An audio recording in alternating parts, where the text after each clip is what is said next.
Então, como eu falei para vocês, nós preparamos com muito carinho esse material para ajudá-los a mergulhar mais fundo no assunto. Porque, de fato, irmãos, quando nós somos convocados a mergulhar, a conhecer mais o Espírito Santo, é porque, de fato, Deus quer fazer algo glorioso através de nós. Oséias 4,6, a palavra nos diz que o meu povo perece por falta de conhecimento. E a gente poderia dizer aqui que existem várias formas de se prejudicar, poderíamos dizer assim, por causa da ignorância, por causa da falta do conhecimento. Isso no âmbito da nossa própria vida espiritual, da nossa individualidade como cristãos, mas nós poderíamos dizer também que a ignorância, ela nos impede de sermos bons cooperadores com Deus. Porque eu e você precisamos entender que nós nascemos de novo, nós recebemos Jesus na nossa vida. Todo mundo aqui recebeu Jesus? Deixa eu ver. Levanta a mãozinha assim, só para eu ter ideia. Todo mundo aqui nasceu de novo, né? Amém, glória a Deus.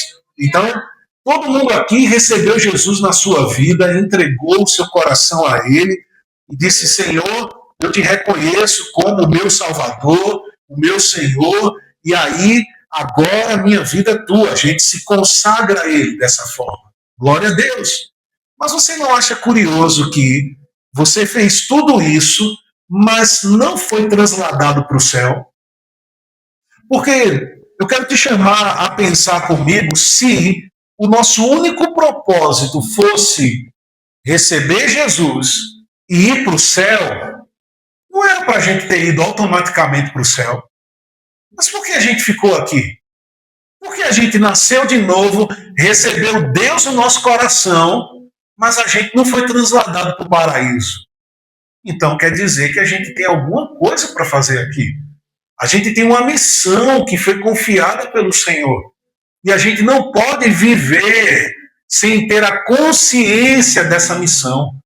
A gente não pode viver um dia após o outro só pensando no nosso próprio benefício, mas a gente precisa estar interessado no que está no coração de Deus.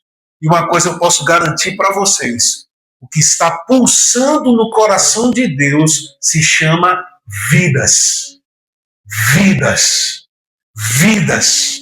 Se nós podemos aqui fazer uma medição natural das batidas do nosso coração, que são pelo menos, né, em média, 60 batidas por minuto. Um coração, né, saudável, 60, 65 batidas por minuto. Aí, imagina agora o coração de Deus batendo. E cada batida do coração de Deus está comunicando algo. E a comunicação das batidas do coração dele é vidas, vidas, vidas, vidas, vidas. Porque, de fato, irmãos, Deus nos criou para Ele. A humanidade não foi criada para o mundo.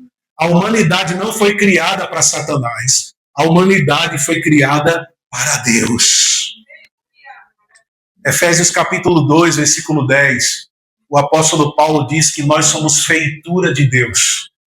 O Senhor nos fez como obras-primas para satisfazer a sua vontade, para cumprir a sua missão, o seu propósito.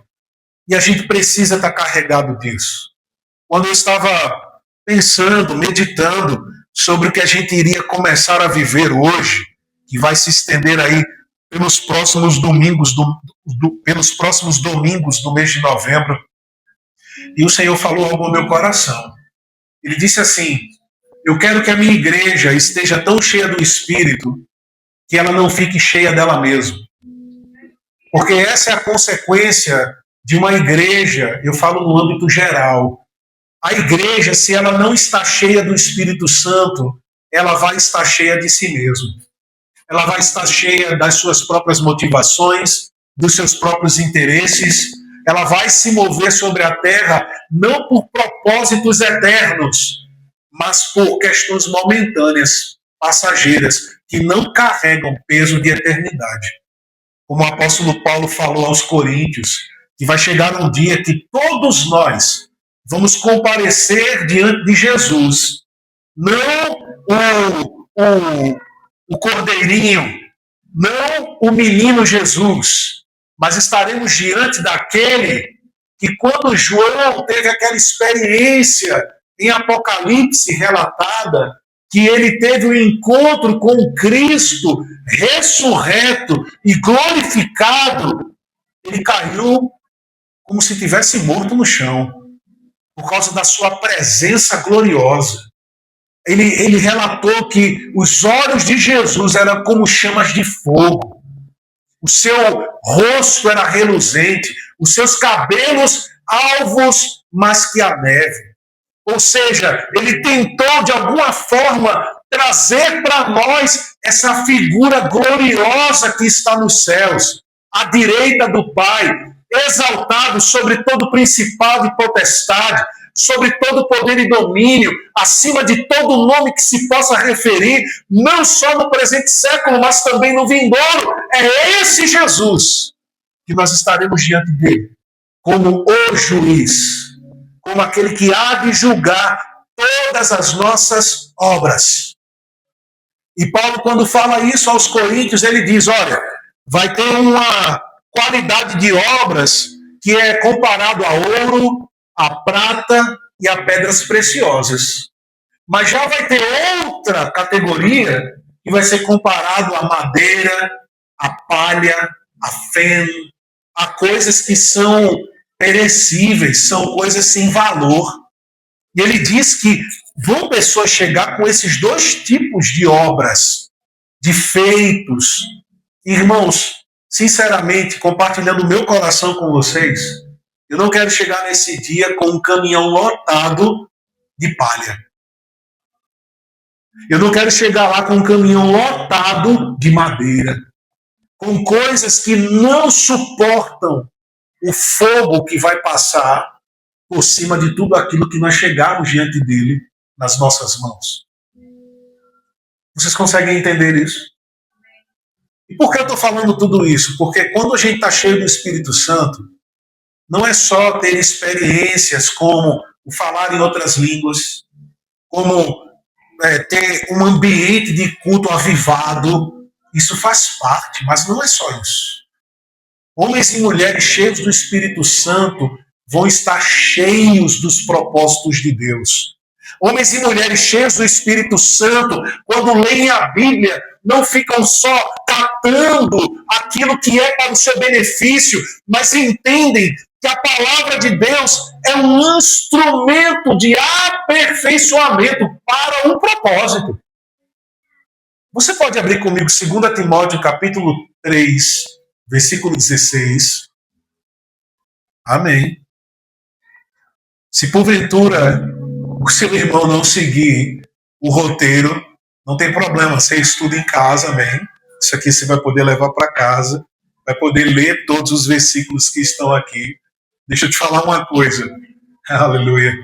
Eu sou um tipo de professor que não fica engessado aquilo que está na programação. Eu sempre digo aos meus alunos, eu tenho ensinado teologia há 10 anos praticamente. Eu sempre digo em sala de aula, meus queridos alunos, olha, se o teu professor não seguir à risca o que está proposto na aula, não tem problema. Você pega o que está sendo falado na aula e unifica com aquilo que está na apostila ou no material para você potencializar o que está aqui em casa. Isso serve até como uma lição de casa, não é coisa boa? Quem gosta de lição de casa aqui?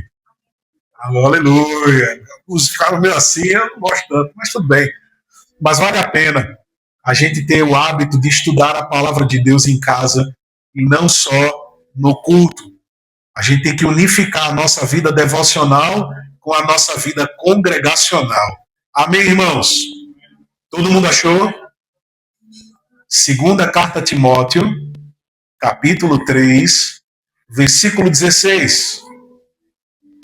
Paulo disse assim: toda a escritura é inspirada por Deus e útil para o ensino, diga aí, ensino, repreensão, isso, correção e educação na justiça.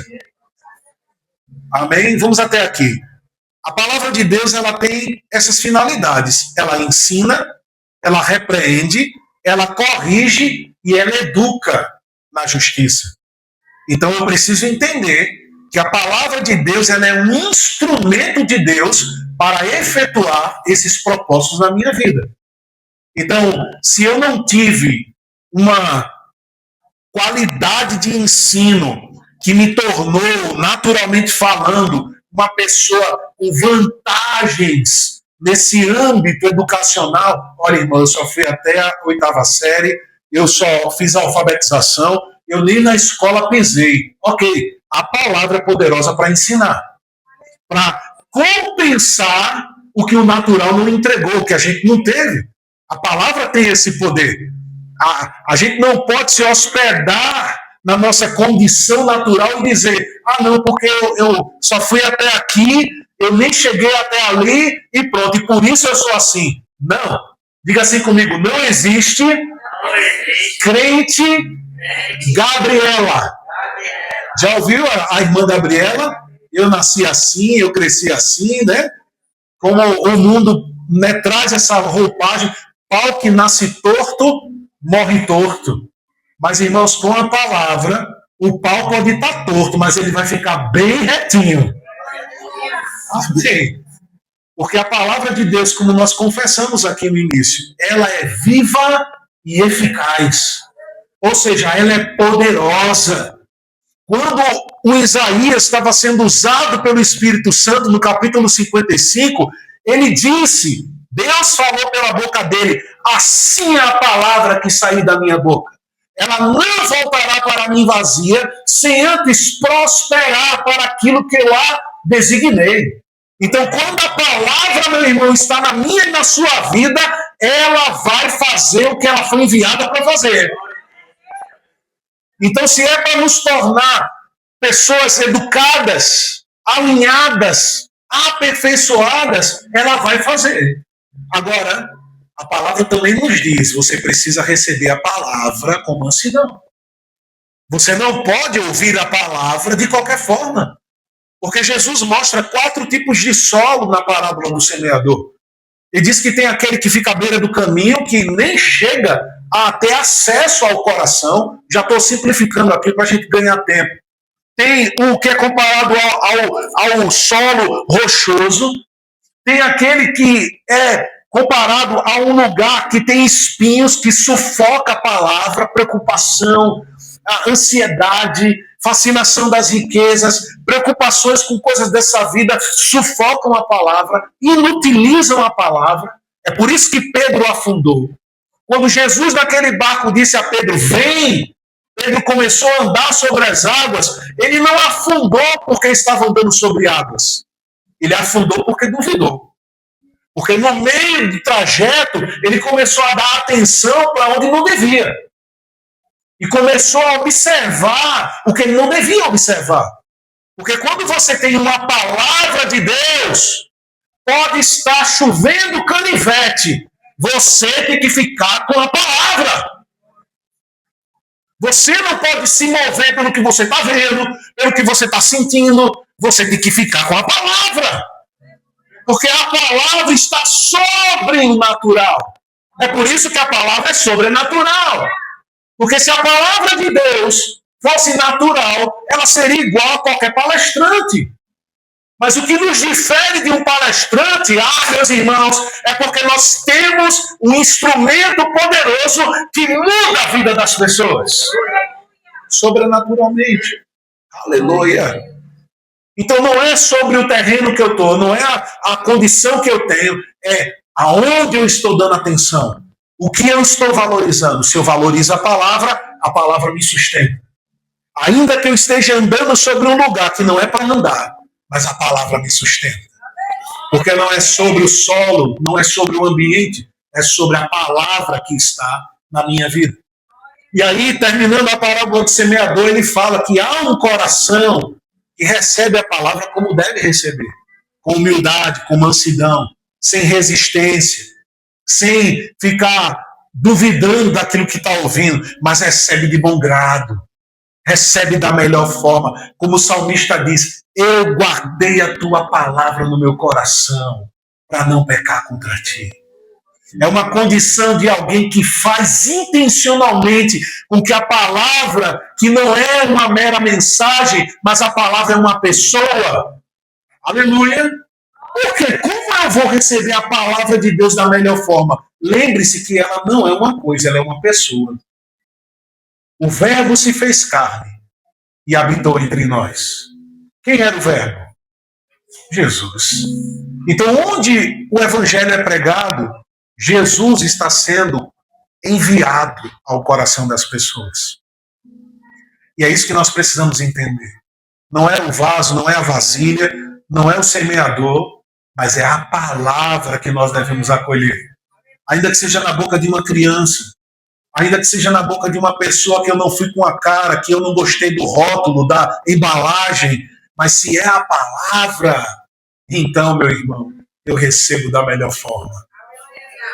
Amém.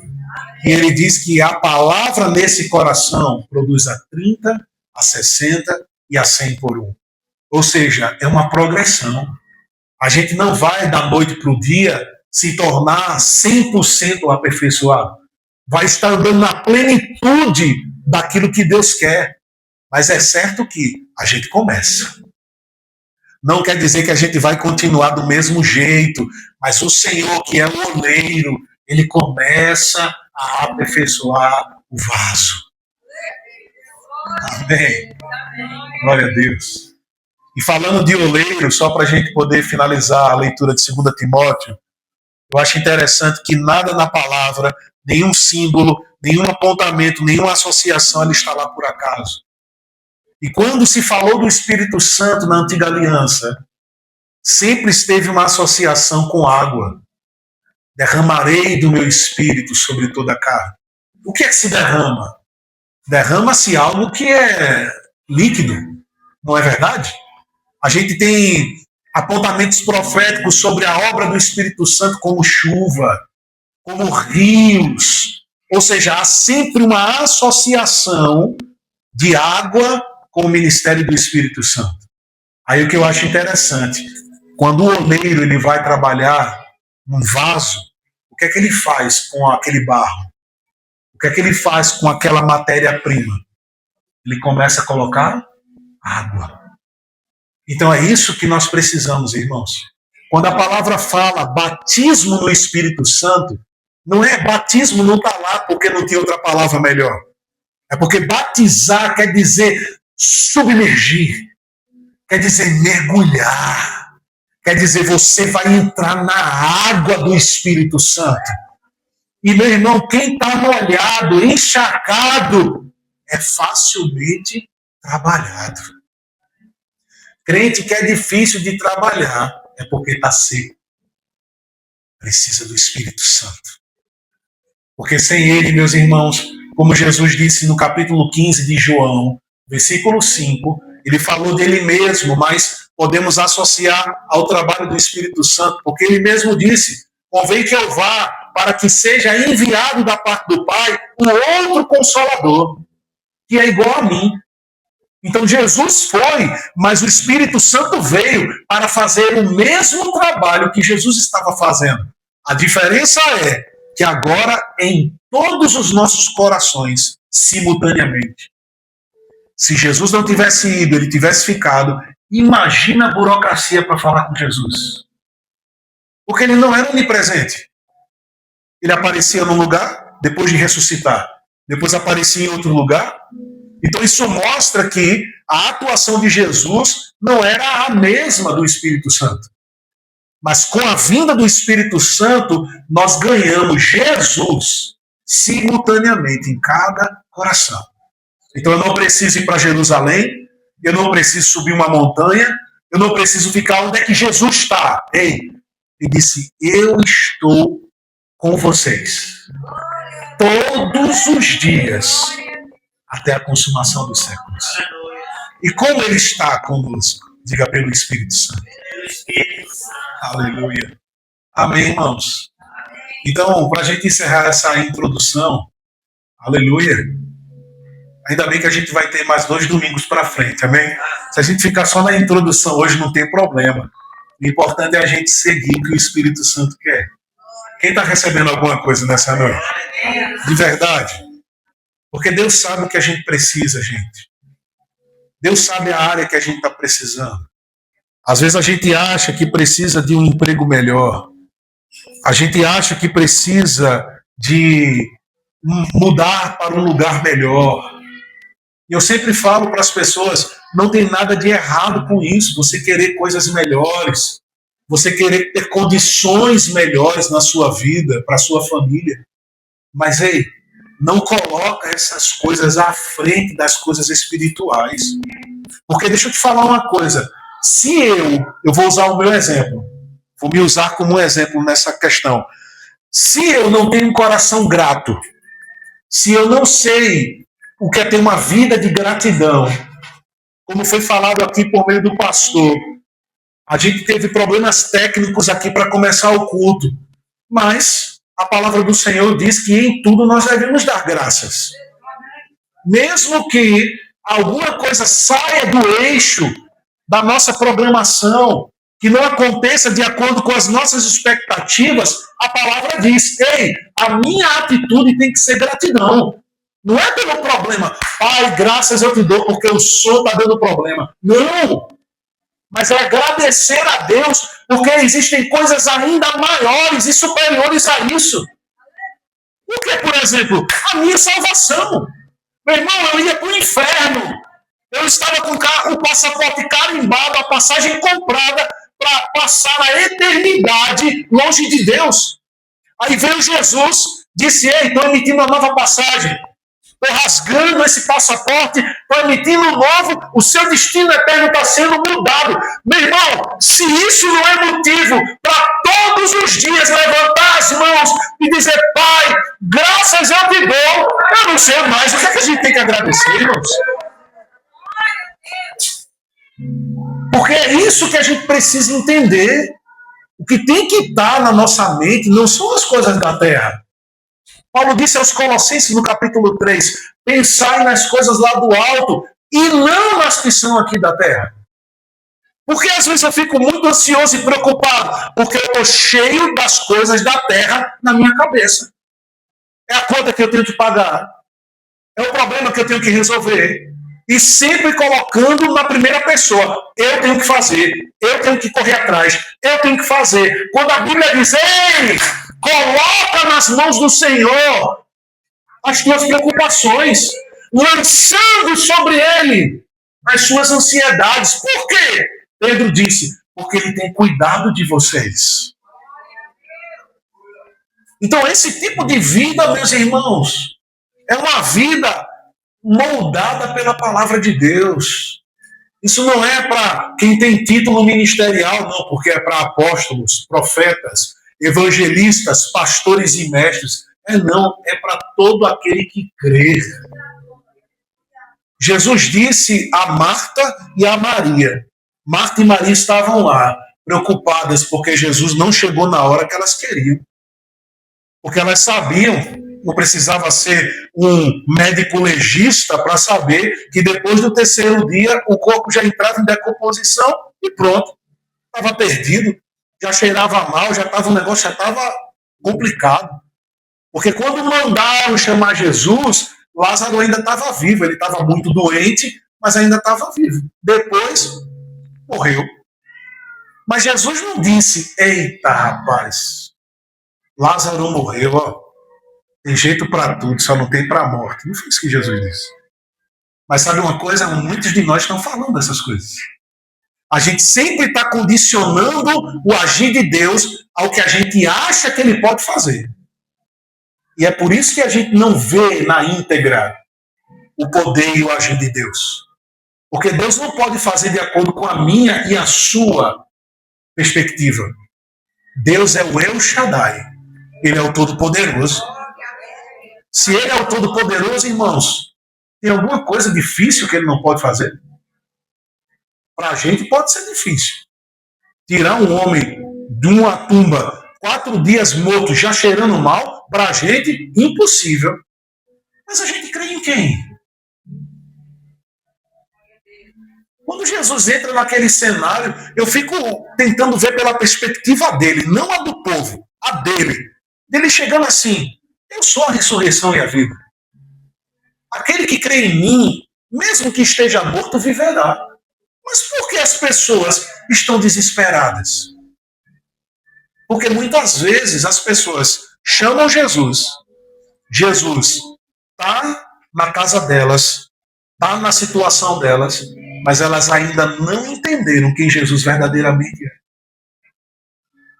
Elas acham que se tivesse vindo no momento que eu queria, do jeito que eu queria, ia acontecer. Mas já passou do tempo e o Senhor não veio ainda. E agora, o que é que eu faço? Aí no versículo 40 de João 11, ele diz: eu não falei a palavra. Se você crê em mim, se você crê, você verá a glória de Deus. Agora, qual é a condição, irmãos? Se você crê. E como é que eu creio? Se você ouvir, e ouvir, e ouvir, e ouvir, e ouvir, e continuar ouvindo, e não parar de ouvir a palavra de Deus. Romanos 10, 17 diz: a fé vem pelo ouvir, e ouvir a palavra de Deus. Você precisa ocupar mais a sua mente com a palavra do que qualquer outra coisa. Você precisa ser intencional nisso. Porque assuntos como esse aqui, irmãos, o batismo no Espírito Santo, ele é recebido pela fé.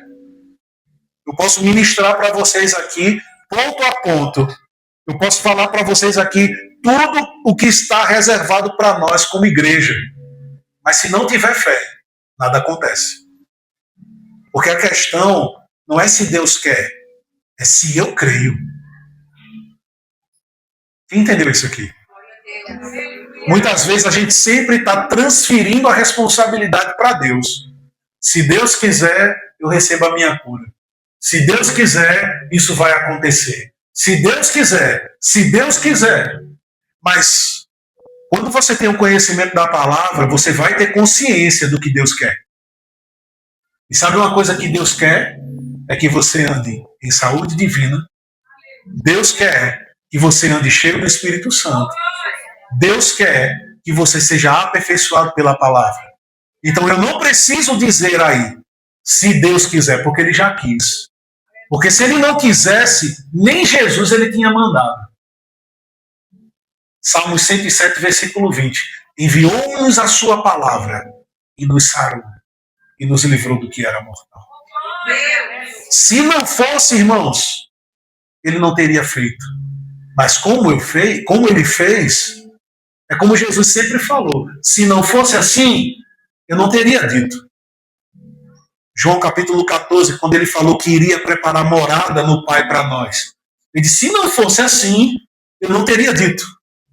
Então, se não fosse para você e eu sermos cheios do Espírito Santo, ele não teria dito, Efésios 5,18, enchei-vos do Espírito Santo. Porque não é uma questão com Deus, é uma questão conosco.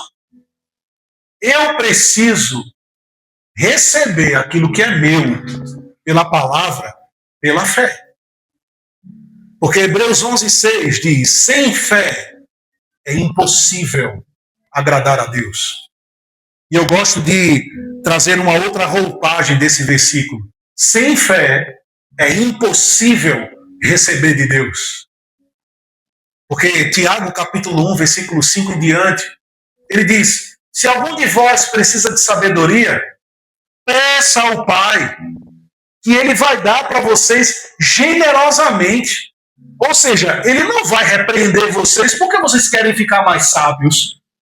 Ele não vai dizer: você, Júnior, quer mais sabedoria? Para que você quer mais sabedoria? Não sei se eu vou te dar, não. Fica aí clamando para ver se tu vai receber. Não. Ele diz: você quer? Então peça. Porque eu quero te dar livremente, generosamente. Agora, Júnior, Rafael, Maria, José, João, peça com fé, sem duvidar. Porque o que duvida é semelhante Aquele que está na água, ali, impelidos pelas ondas, levado para um lado e para o outro, cogitando de dois pensamentos, pensando de duas formas. Ora está crendo, ora está duvidando. Ora eu recebo, eu creio, é para mim, e ora eu, rapaz, eu não sei se é bem assim não, ó. Eu acho que eu me empolguei muito lá no culto, quando eu ouvi a palavra. Então, a palavra está dizendo, uma pessoa que é assim, de ânimo dobre, que cogita de dois pensamentos, que ora está em cima, ora está embaixo, não pense que vai receber de Deus alguma coisa. Só está gastando energia à toa. Porque a palavra, como nós estamos lendo, ela nos educa na justiça. Ela nos corrige. Quando necessário, ela nos repreende. Qual a diferença de correção para repreensão? Para mim, parecia a mesma coisa. Parecia uma coisa aqui meio que sinônimo. Vamos dizer assim, uma ambiguidade aqui. Estava dizendo a mesma coisa duas vezes. Mas, na verdade, o Espírito Santo me ajudou a entender o que ele estava querendo dizer com repreensão e correção. Correção é o que todos nós passamos quando nós passamos das trevas para a luz. Quando você nasceu de novo, você pode ter nascido de novo já adulto, já mais velho. Você pode ter nascido de novo como eu, nasci de novo com 8 anos. Então eu não tive um histórico, sabe? Que eu acredito que tem pessoas aqui que têm um testemunho forte. Como meu pai era da Umbanda, era da Quimbanda, meu pai bebia sangue de animal, fazia magia negra. O testemunho do meu pai é uau! A forma como ele nasceu de novo foi extraordinária. Quando ele conta o testemunho dele em ações evangelísticas, meu Deus, o povo, meu Deus, cai em pranto e aceita Jesus, é maravilhoso. Mas no meu caso, por exemplo, eu não tive essa vida. Aos 8 anos, nasci de novo, então não fui do mundo, não bebi, não fumei, não dancei, não farrei, não fiz nada. Só dediquei a minha vida ao Senhor. Então, meu testemunho é diferente. Mas, isso não quer dizer que Rafael, que nasceu aos 8, e José, que é o meu pai, que nasceu de novo aos 40 e tantos, que não precisam ser corrigidos. Precisa. Precisa ser corrigido pela palavra. Precisa ser alinhado pela palavra. Agora, onde entra a repreensão? Quando você já foi corrigido pela palavra, mas ainda assim permanece no erro. Entende a diferença? Você foi corrigido. Por exemplo, você poderia ter a prática de mentir quando era do mundo. Mentia fácil. Qualquer coisa era mentindo. Aí a palavra vem e diz, aquele que mentia não minta mais. Pare de mentir, porque o pai da mentira é Satanás. Opa, a correção chegou. Eu tenho que parar de mentir, eu tenho que falar a verdade. Mas mesmo depois de ter ouvido a correção, a pessoa continua mentindo. Então aí agora, quando a palavra vier, é para repreensão. E a repreensão, geralmente, ela é dura. Porque, como a própria palavra fala, a quem muito é dado, muito lhe será cobrado. Quando você tem o conhecimento da palavra e ainda assim não a obedece, então o tratamento vai ser diferente. Lembra dos discípulos? Todas as vezes que os discípulos falhavam na fé, não criam, não andavam no sobrenatural, Jesus não virava para eles e dizia, eu entendo a fraqueza de vocês.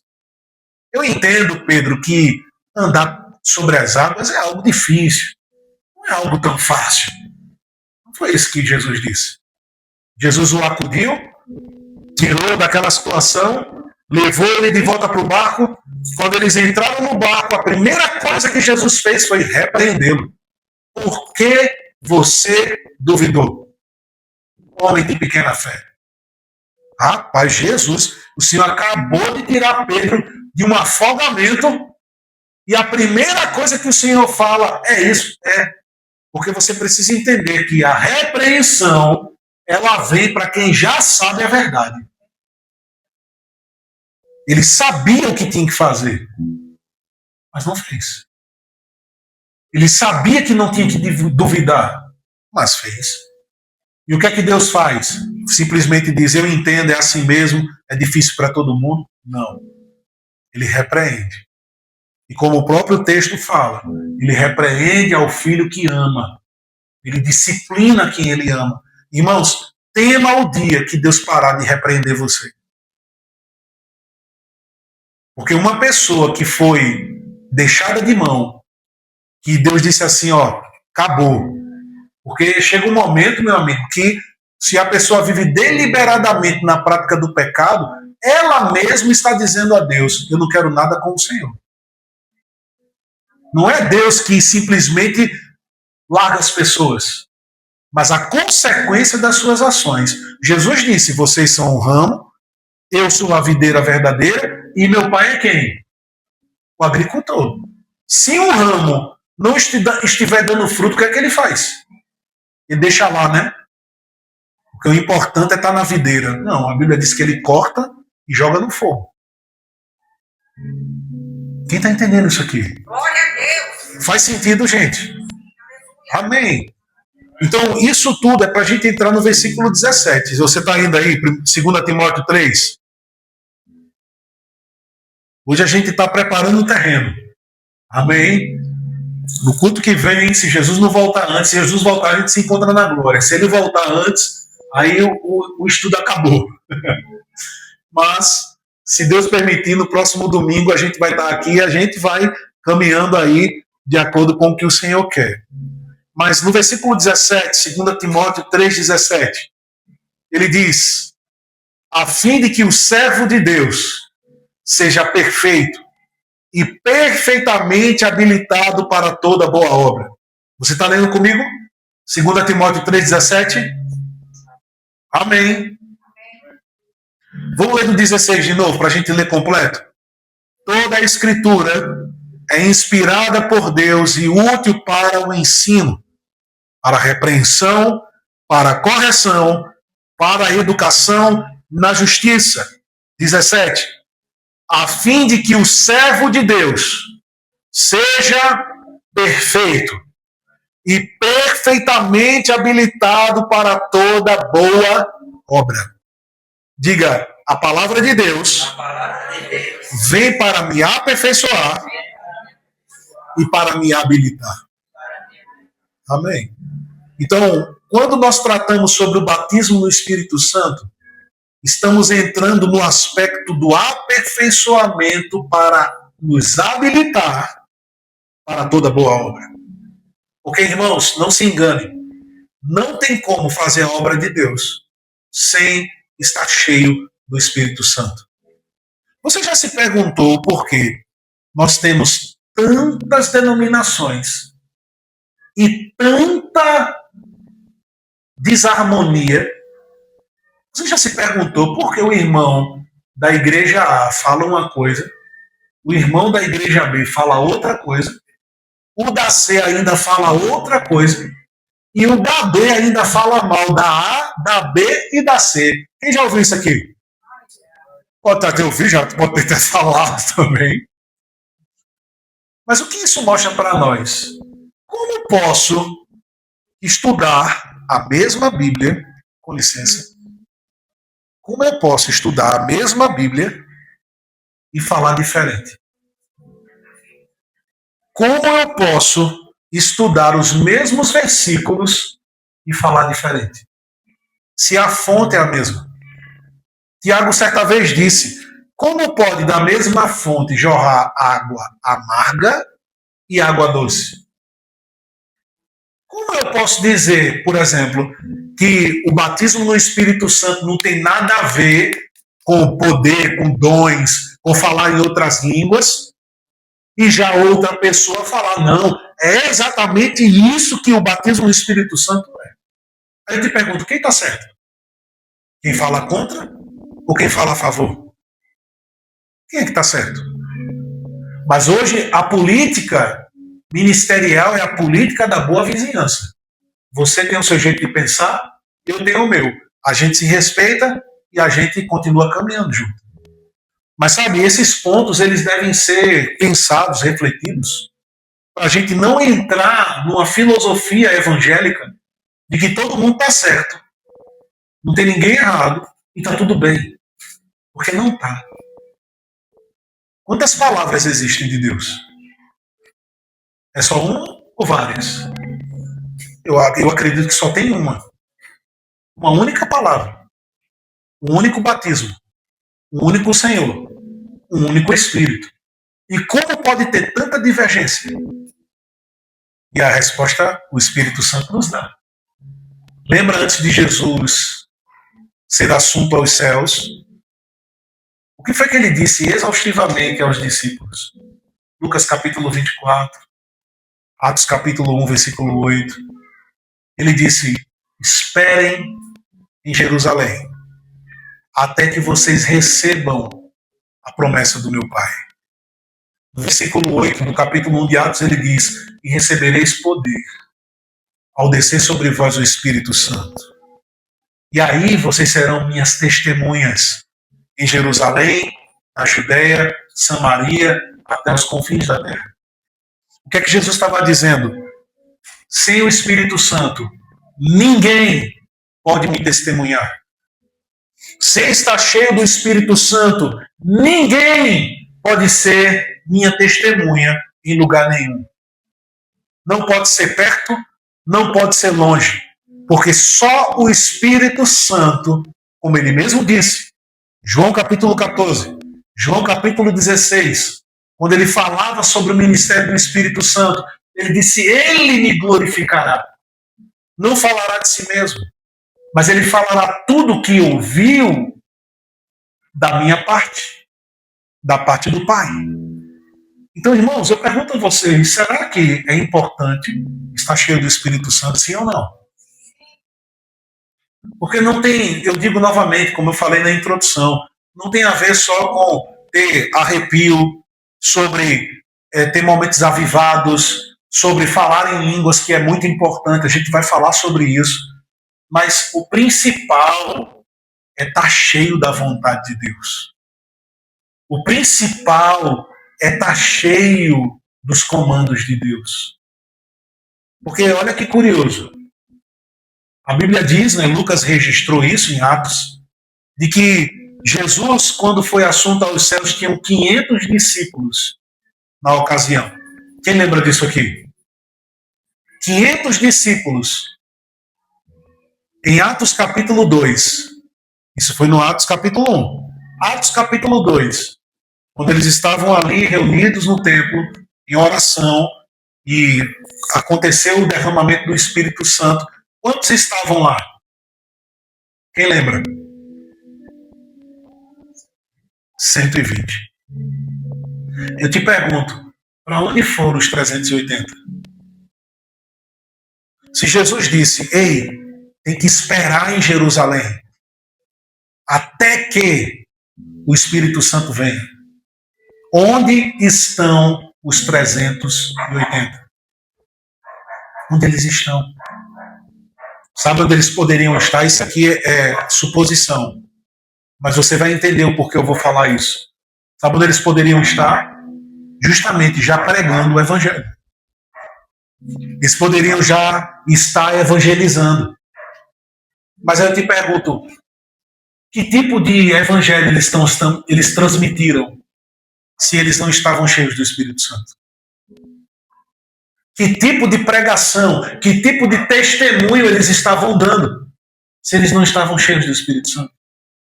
E aí, voltando para o nosso tempo hoje. Certa vez eu perguntei a Deus, eu tinha que perguntar, como um mestre da palavra, eu tenho que fazer perguntas a Deus para poder responder à igreja. Senhor, por quê? Tanta divergência, tanta gente que fala mal um do outro, ridiculariza a doutrina um do outro, porque até uns enveredam em usos e costumes, como se a santidade estivesse devota a roupas, a trejeitos e a tantas coisas que o Senhor não estabeleceu. E graças a Deus que Ele fala conosco. E Ele disse, porque muito foi feito sem mim. Muito foi dito em nome de Jesus sem Ele mandar. Muito foi empreendido dizendo, não, estamos aqui porque Jesus nos mandou, mas não passaram pela experiência do Espírito Santo. Se nós queremos, como disse Paulo a Timóteo, sermos aperfeiçoados para toda boa obra, a gente precisa estar cheio do Espírito Santo. Porque somente assim, irmãos, nós seremos os cooperadores que Deus precisa aqui na terra. Porque veja só, você não só trabalha para Deus. Porque muitos têm essa mentalidade servil, né? Como o Antigo Testamento, todos os profetas, reis, sacerdotes, quem trabalhava em alguma coisa relacionada a Deus era chamado de servo de Deus. Tudo bem até aqui, gente? Tem algum problema ser chamado de servo de Deus? Não. Só que a gente precisa lembrar de uma palavrinha que Jesus disse: eu não vos chamo mais de servos, mas de amigos. Por que, Jesus, eu não sou mais servo? Porque o servo não sabe as coisas do seu Senhor. É limitado o acesso. É servo? É. Mas não tem o acesso que um amigo, que um filho tem. O servo, vamos usar uma linguagem mais passada, aqueles que trabalhavam no campo, né, na fazenda, geralmente, quem trabalhava na área externa, no campo, na lavoura, chegava na casa do Senhor, entrava e abria a geladeira, ou sentava no sofá, ou dormia na cama, fazia o que queria na casa do seu Senhor. Não. É da escadaria para lá. Porque tem limite. Está descarregando. Mas, do que nós somos chamados? Servos de Deus ou filhos de Deus? Então isso muda aqui. Então, se eu sou filho de Deus, a minha identidade como filho vem antes do meu trabalho. Quem vive trabalhando para Deus perde a noção de que é filho de Deus. Vê Deus só como patrão e não como pai. Porque uma coisa que Jesus fez muito foi mudar a cabeça do judeu. Sabe fazendo o quê? Simplesmente chamando Deus de pai. Jesus, nos ensine a orar. Quando vocês orarem, orem assim: Painho, Pai nosso que estás no céu, santificado seja o teu nome. Meu irmão, você sabe o que isso era para um judeu? Chamar Deus de pai. Quiseram matar Jesus por causa disso. Porque ele sabia quem ele era. E só para a gente caminhar para o final, mentalidade de filho. Vai comigo em Romanos capítulo 8, por favor. Carta de Paulo aos Romanos, capítulo 8.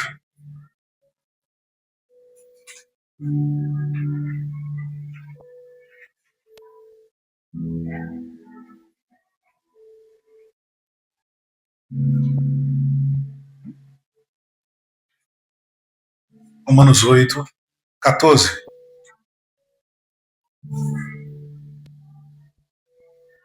Olha como isso se encaixa naquilo que a gente está conversando hoje. Jesus disse: esperem em Jerusalém. Esperem em Jerusalém até que vocês sejam cheios do Espírito Santo. 8,14. Aí veja só como o Espírito Santo ele é importante. Pois todos os que são guiados pelo Espírito de Deus são o que, gente? Filhos de Deus. Então o Filho de Deus ele precisa ser guiado pelo Espírito de Deus. E como eu sou guiado pelo Espírito de Deus? Cheio do Espírito Santo. Se você está cheio do Espírito Santo, você não vai andar como no versículo 15. Vocês não receberam o espírito de escravidão. Diga, eu não sou mais escravo. Amém. Por quê? Veja o que ele diz. Para viverem outra vez atemorizados. Mas receberam o espírito de adoção. Diga, o Espírito Santo. Amém. O Espírito aqui está com E maiúsculo. Está assim na sua Bíblia? E maiúsculo. Ele diz: você recebeu o Espírito de adoção. Que Espírito é esse? O Espírito Santo, por meio do qual clamamos, Abba, Pai. Eu não posso chamar Deus de Pai sem o Espírito Santo. Não é legítima a minha filiação se eu não tenho o Espírito Santo. E aí ele diz no versículo 16, o próprio Espírito confirma ou testifica ao nosso espírito que somos filhos de Deus. Ok? É errado servir a Deus? Não é errado. Mas o serviço deve estar vindo depois da filiação. Eu sirvo ao Pai porque eu sou filho dele. E não porque eu sou apenas servo dele. Porque o servo não está no nível do filho.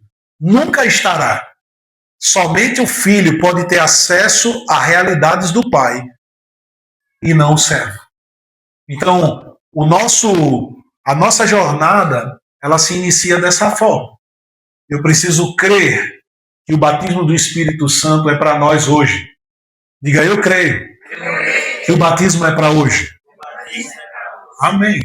Eu preciso crer que é um revestimento de poder para me habilitar para fazer aquilo que Deus me chamou para fazer. Porque sem isso, eu não serei o que eu posso ser.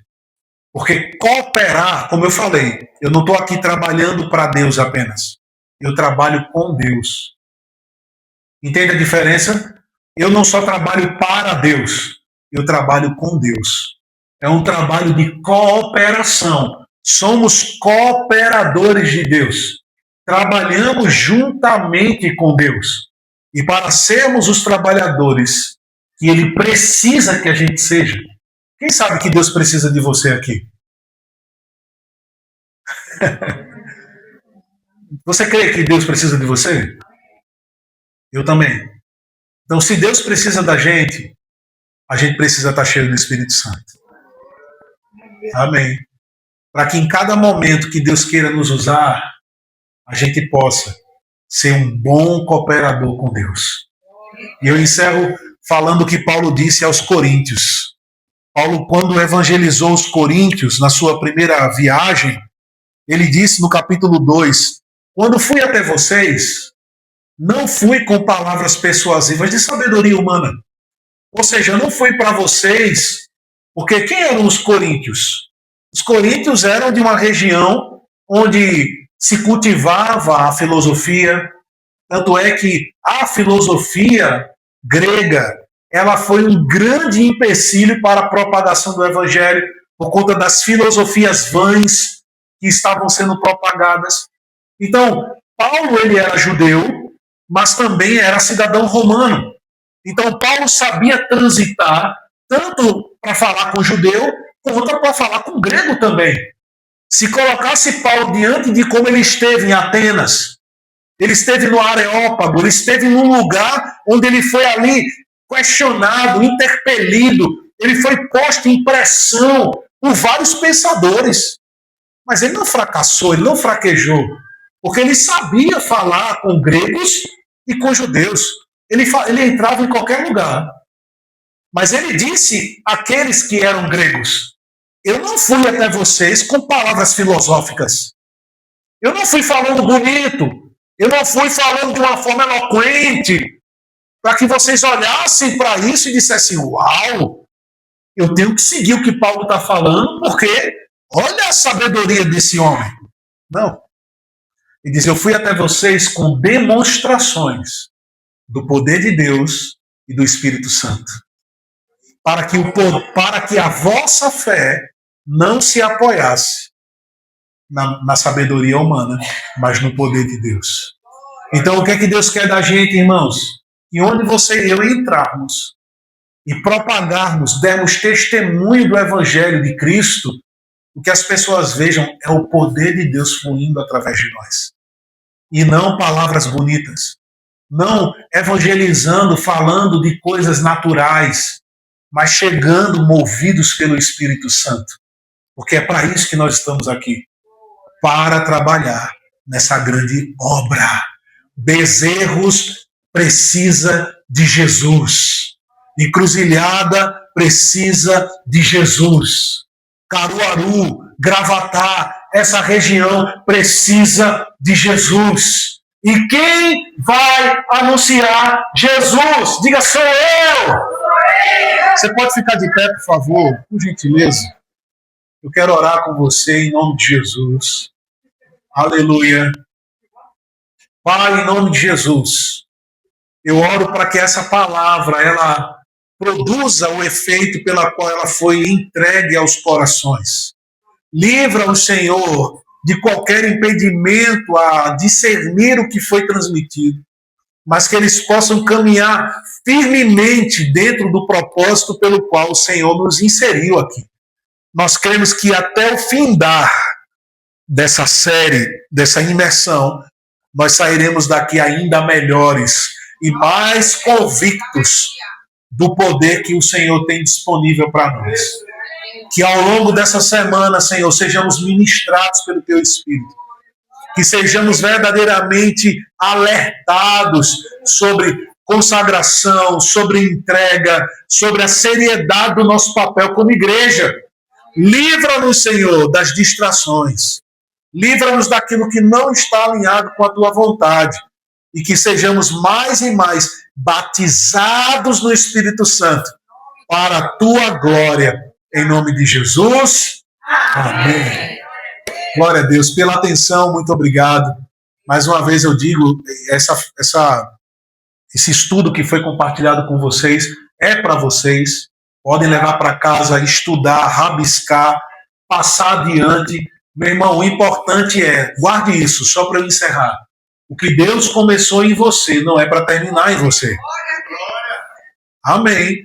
O que Deus está fazendo em nós é para transmitir para outros.